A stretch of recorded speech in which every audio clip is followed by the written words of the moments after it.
Hi, this is Brian. Welcome back to Philosophers Notes TV. Today we've got another great book, Falling Upward by Richard Rohr, subtitle, A Spirituality for the Two Halves of Life. Richard Rohr is one of my new favorite teachers. He's a Franciscan monk, a Catholic Franciscan monk for the last 5 decades. Now, as we've discussed in different contexts, I was raised Catholic, went to Catholic school for 12 years in a Franciscan tradition.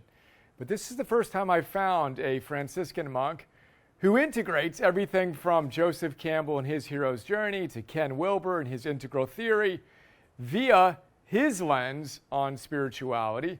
And needless to say, I just fell in love with him. He's amazing. As I was reading the book, I keep a note card, right, with ideas I want to make sure I put into the Philosopher's Notes so we can discuss here. But I wrote down, if Joseph Campbell was a Franciscan monk, if Joseph Campbell, the great hero mythologist, was a Franciscan monk, he would have shown up as Richard Rohr. He's fantastic. Highly recommend the book. I actually got this. Alexandra got it for me after I read The Second Mountain by David Brooks, which we'll cover in our next PNTV. As it turns out, David leans heavily on Richard Rohr's wisdom, and the two books are kind of recommended together on Amazon. Thank you, Alexandra, for getting me both books. So, we have 5 big ideas. We're going to start at the top. I've been talking about light bulbs quite a bit lately. We have Desmond Tutu and Richard Rohr in a conversation, 2 Catholic luminaries.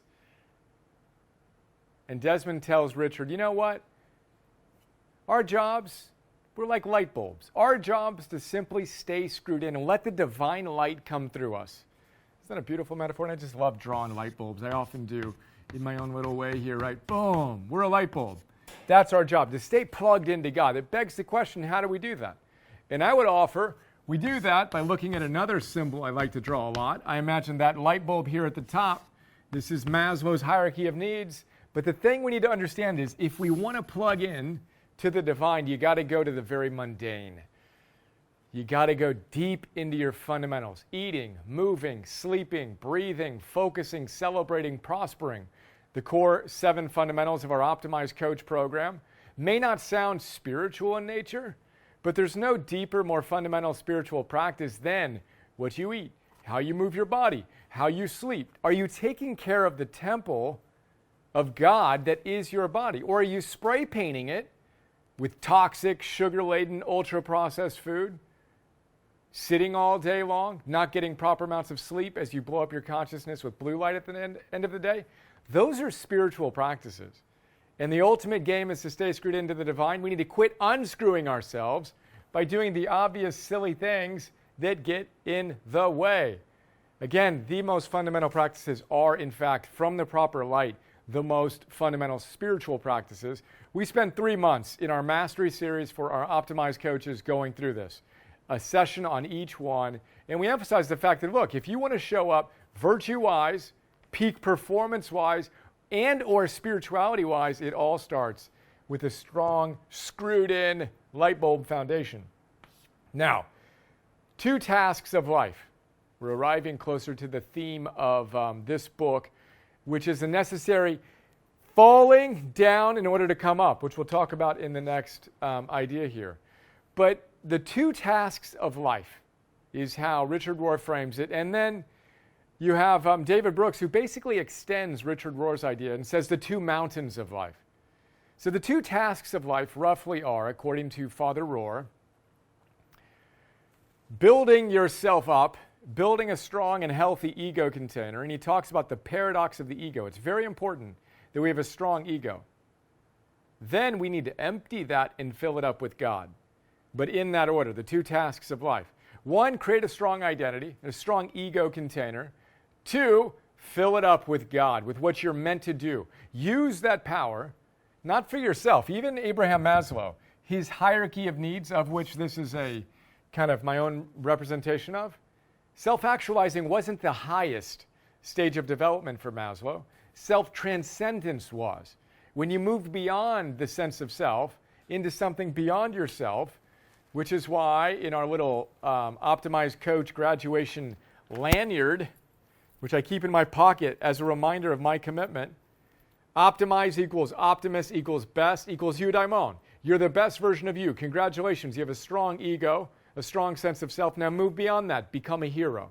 Give yourself in full service to the world, which, again, this book is really unpacking Joseph Campbell's hero's myth wisdom, which we'll get to in a moment. But the two tasks, the first mountain, the second mountain, and again, to briefly talk about the paradox of the ego, check out the note for more. I talk about this important theme. A lot of people think that they need to get rid of the ego.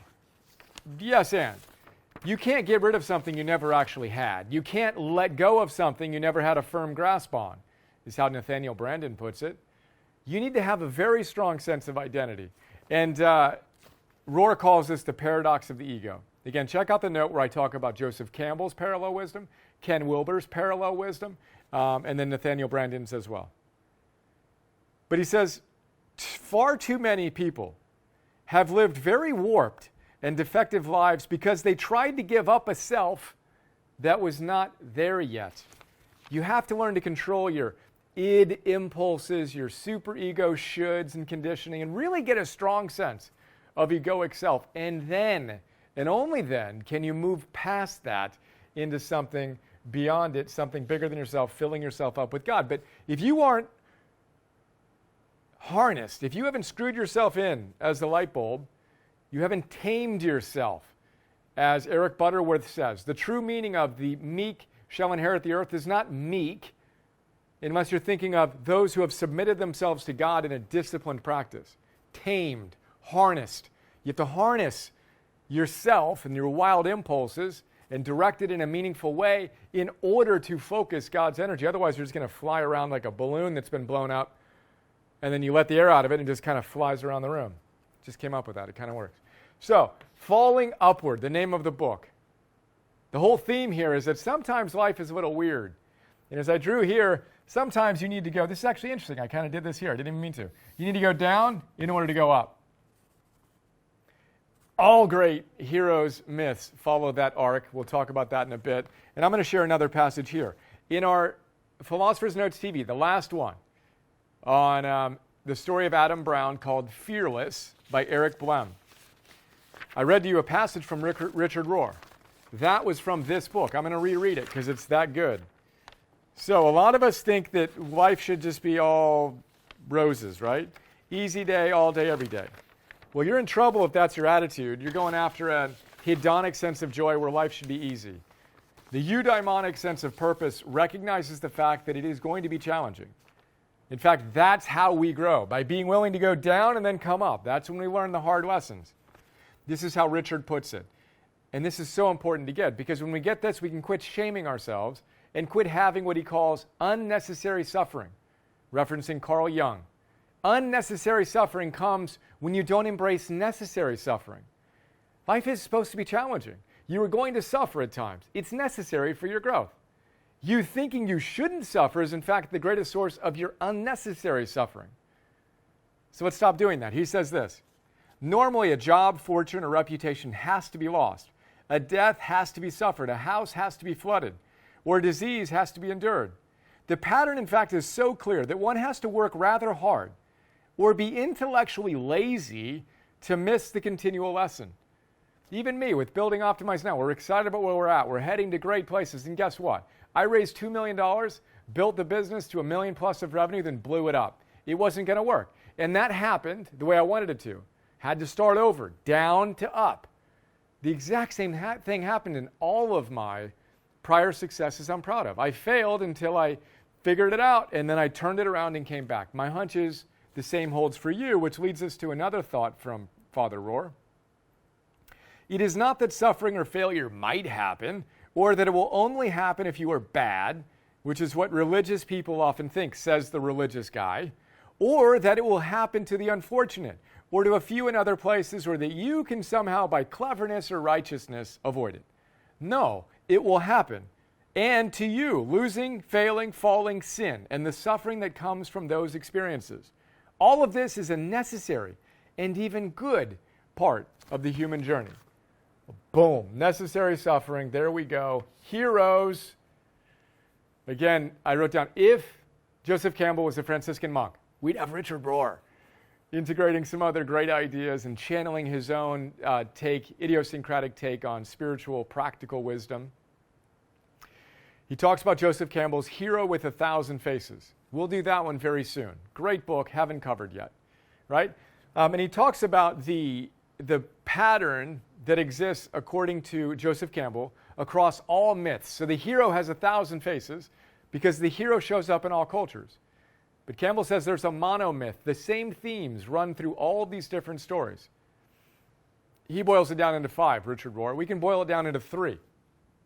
And again, I happen to be in a documentary on Joseph Campbell. One of our Philosophers Notes, actually the Philosophers Notes we wrote on Joseph Campbell's books, inspired a guy to create a documentary on Joseph Campbell called Finding Joe. And I was the first person he interviewed for his documentary. He flew out to Bali, where I was living at the time. We connected. I introduced him to some of my friends like Robin Sharma and Gay Hendricks, who were in the show, or in the movie as well. But check that out. Finding Joe, the movie. Search for it on Google. He put it up heroically for free when COVID came into town. Now, again, in the Mastery series, we spend a month operationalizing the wisdom from that hero's journey perspective. We call it heroology. We unpack it, operationalize it, etc. But there are basically, theoretically, 3 different aspects of a hero's journey. I like to think in 3s, right? There's the call. Your daimon is whispering to you. You're not satisfied in your current life, in your current world. You're called to more. Now, you either answer that call or you don't. The wisest among us answer it. Those that don't suffer. You got to answer the call. You got to be willing to go on that heroic quest.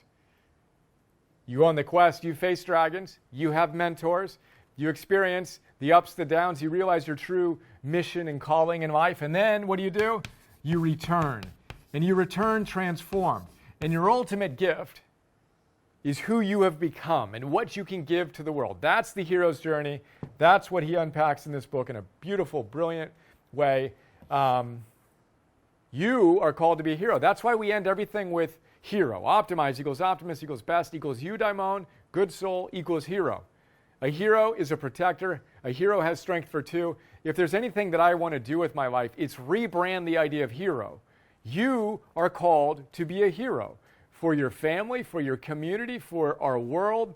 Show up, play your role well, fall upward. Alchemize all of your challenges into what he calls serene discipleship, where you suddenly, when you're living in your second part of your life, and you've filled yourself up, you've done the hard work to master yourself, to harness God's power, then you say, God, you tell me, what's the plan for today? And he says it's almost as if your soul or God becomes the driver. We would say your daimon in our language. You become the passenger. You get to offer some suggestions, but really you're just doing what they tell you to do. The co-pilot, the pilot's your daimon. I jokingly say that my boss, the CEO of the company that is me, the public benefit corporation that is me, is my daimon. CEO, I'm his assistant. I just do what he tells me to do, and I try to do it as well as I can. I try to hustle and follow his directions well, however imperfectly I do it. But at that point, Father Rohr says, and by the way, the chairman of our business is God, the universal source. The daimon is just a proxy for that wisdom. My board of directors has my heroes on it. Joseph Campbell would be on there. Richard Rohr would be on that, right? Ralph Waldo Emerson, Epictetus, some of my favorite luminaries who I aspire to go to for my insights and channel some of their wisdom and energy, etc. But at the end of the day, when you truly live from the second mountain, the second task of life, you filled yourself up, your container is strong, you've emptied yourself, let God come in, it's choiceless. Choiceless choice. You're just following the inner inspiration of your daimon. We talked about this in a peak performance sense with it takes what it takes. He's talking about greatness, Super Bowl champion greatness, right? Trevor Moawad. He says there's an illusion of choice. There's actually no choice. If you are committed to being truly your best self, plugging into the divine, letting it shine, there is no choice. It becomes very easy. You know what time you need to go to sleep, what time you need to get up, when you need to use your electronics, how you turn it off. The question is, are you going to pay attention to your daimon, or are you going to keep on letting the demon run the show? But again, if you've made the ultimate choice, to plug in and flip the switch and let God come through, there aren't that many other choices left. Options, sure, but no real choices. Choiceless choice, the Serene Disciple. You, as the co-pilot or driver, just enjoy the ride. Just do your best. Let your daimon run the show. Become a hero. 1, 2, 3. Are you receiving a call? Remember, the good life is one hero's journey after another. It's not like you're one and done. You're constantly iterating up. And remember, that involves ups and downs and ups and downs. That's never going to go away. You got 2 tasks. Where are you in your journey? And I should say the first task is also driven by external success. Congratulations, you've got a beautiful resume. You've got all the letters after your name. You've got all the money in the bank or the cars or the kids or whatever. Check the box or not, because a lot of people don't even do that as well as they could. But ultimately, there's something way more than that we want to move toward. That's our second mountain, our second task. And that is being a radiant light, giving the world all you've got. Today, remembering the path up often goes down. Then it goes up. Let's do this. Have another awesome day. See you. Hey guys, this is Bri. Hope you enjoyed that video. We have a lot of people ask us what Optimize is all about. So I just wanted to give you a super quick tour of our site, tell you what we do. We do 2 primary things. We have an Optimize core membership, and we have an Optimize coach certification program for people that want to go from theory to practice to mastery. So the core membership is basically $10 a month, depending on whether you do monthly or annual, and you get instant access to over 500 Philosophers Notes, the 6-page PDF, 25-minute or so MP3 recordings of these great books, and then you get over 1,000 Optimize Plus ones, 50 Optimal Living 101 master classes, etc. And we have a free trial. The team set up, get it, free for 14 days, and then go from there if you like it. So we're blessed to have a lot of people who subscribe to this, including some of my friends who happen to be some world-class peak performance gurus like Tal Ben-Shahar, who taught 2 of the largest classes in Harvard's history, starts every day with Optimize. Ben Greenfield, friend and coach. Optimize is, bar none, my go-to source for taking a deep, efficient dive into some of the world's best books via the Philosophers Notes. It's an indispensable resource. Thank you, Ben.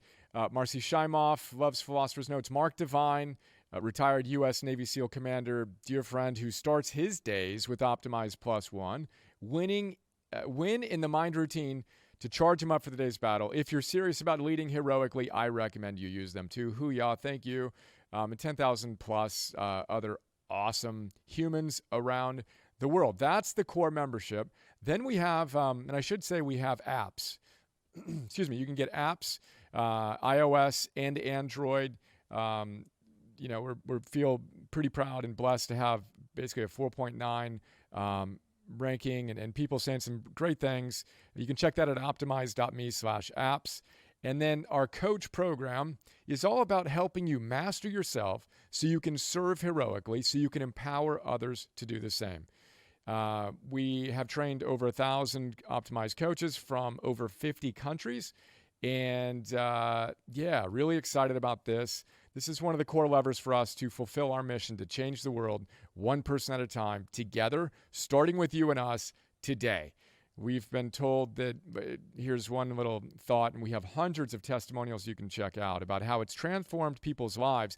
And if you want to be a coach, you're coaching practice. Now, half of the people who do this want to be coaches. The other half just want to master their lives. But Barb, a coach of ours, says, I already had 2 coaching certifications, but Optimized Coach was indisputably the most valuable I have taken.